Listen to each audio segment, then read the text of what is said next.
Hello students, this is our science class and we are reading chapter number 6 that is safety and first aid। उसमें हमने पढ़ लिया है nose bleeding के बारे में, पढ़ लिया स्ट्रेंस फ्रैक्चर के बारे में, पढ़ लिया बर्न्स पढ़ लिए। आज हम पढ़ेंगे दो topic, fire fighting and animal bite. बाकी के दो चैप्टर हम नेक्स्ट दो टॉपिक हैं वो नेक्स्ट वीडियो में करेंगे। First of fire fighting. Fire fighting मतलब आग अगर कहीं लग जाती है तो उसे हम कैसे हैंडल कर सकते हैं उस सिचुएशन को।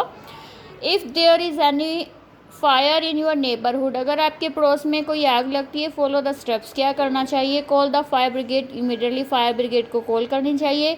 If the fire is caused by electric circuit, अगर इलेक्ट्रिक सर्किट की वजह से, बिजली की तारों की वजह से हुआ है, switch off the main switch immediately, जो मेन स्विच होता है जहाँ से सारे घर की लाइट चली जाती है या पूरी बिल्डिंग की लाइट चली जाती है, वहाँ से उसे ऑफ कर देना चाहिए। If a person cloth catch fire, अगर किसी के कपड़ों में आग लग जाती है, then follow the following steps, तो हमें क्या रूल फॉलो करने चाहिए।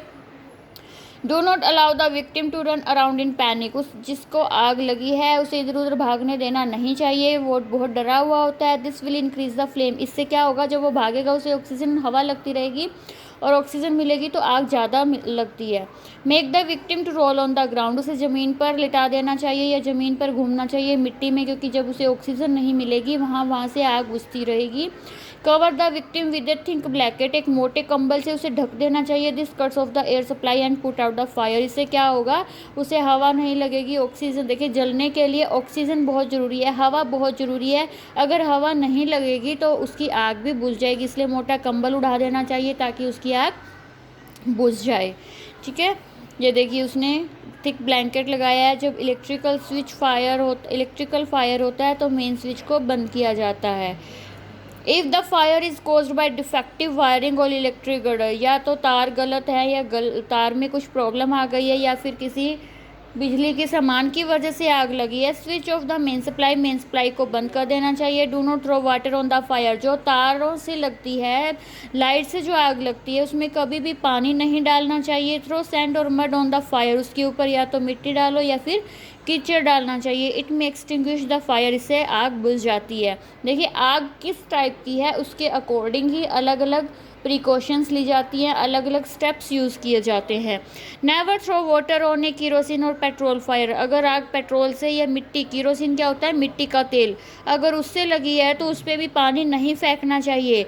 Water will make the fire flare up, इससे आग और ज़्यादा एकदम तेज लगेगी। Put out the fire by throwing sand और मड ऑन इट, उस पर भी मिट्टी या कीचड़ डाल के ही उसे बुझाना चाहिए। Use a fire extinguisher to put out the fire, ये फायर एक्सटिंग्विशर ऐसा होता है जो आग बुझाने के लिए यूज़ किया जाता है, इसमें कार्बन डाइऑक्साइड होती है। ये देखिए यहाँ लर्निंग मोड में क्या है, फायर एक्सटिंग्विशर और ऑलवेज प्लेस्ड इन स्कूल, हमेशा स्कूल में रखे जाते हैं, हाउसेस में रखे जाते हैं और दूसरी बिल्डिंग्स में भी रखे जाते हैं। This put out the fire quickly, इससे बहुत जल्दी आग बुझती है एंड प्रिवेंट डैमेज, और नुकसान होने से बच सकता है। This will prevent the fire to spread fire, बस इससे आग जल्दी नहीं फैलती है। Next is animal bites. Animal bites में मतलब जब हमें कोई एनिमल बाइट करता है तो क्या स्टेप्स फॉलो करने चाहिए। Wash the wound with soap and water, कि मान लो हमें किसी कुत्ते ने खा लिया या किसी दूसरे एनिमल ने खाया, हमें बाइट कर लिया, तो हमें क्या करना चाहिए, पहले जो घाव है, जो किसी एनिमल के खाने से जो घाव बना है उसको सोप एंड वाटर मतलब साबुन और पानी से धोना चाहिए। टू रिमूव जर्म्स, ताकि जर्म्स निकल जाएं। Because virus causing rabies is carried in the saliva और इन्फेक्टेड एनिमल, जैसे मान लो किसी को डॉग ने बाइट कर लिया तो पहले उसके घाव को धोना चाहिए ताकि जर्म्स चले जाएं, क्योंकि जो उसके मुंह की लार होती है ना उसमें होता है वायरस जो रेबीज बीमारी लगाता है। रेबीज में पता है पागल हो जाते हैं, पानी से डरते हैं। Cat, dog, bat, wolves are known to carry rabies virus, बिल्ली के काटने से, डॉग के काटने से, बैट, चमगादड़, भेड़िए, इनके काटने से रेबीज होता है। Apply an antiseptic to prevent infection, एक एंटीसेप्टिक क्रीम लगानी चाहिए इन्फेक्शन को रोकने के लिए। Bandage the wound with sterilize gauze, एक स्टरलाइज मतलब जिससे इन्फेक्शन फ्री किया जाता है वो बैंडेज लगानी चाहिए। Take the victim to a doctor, उसे डॉक्टर के पास लेकर जाना चाहिए, क्योंकि डॉक्टर्स क्या करते हैं, एंटी रेबीज इंजेक्शन देते हैं। ठीक है, तो हमारे 2 टॉपिक्स हो गए हैं, स्नेक बाइट एंड पॉइजनिंग, हम नेक्स्ट वीडियो में करेंगे।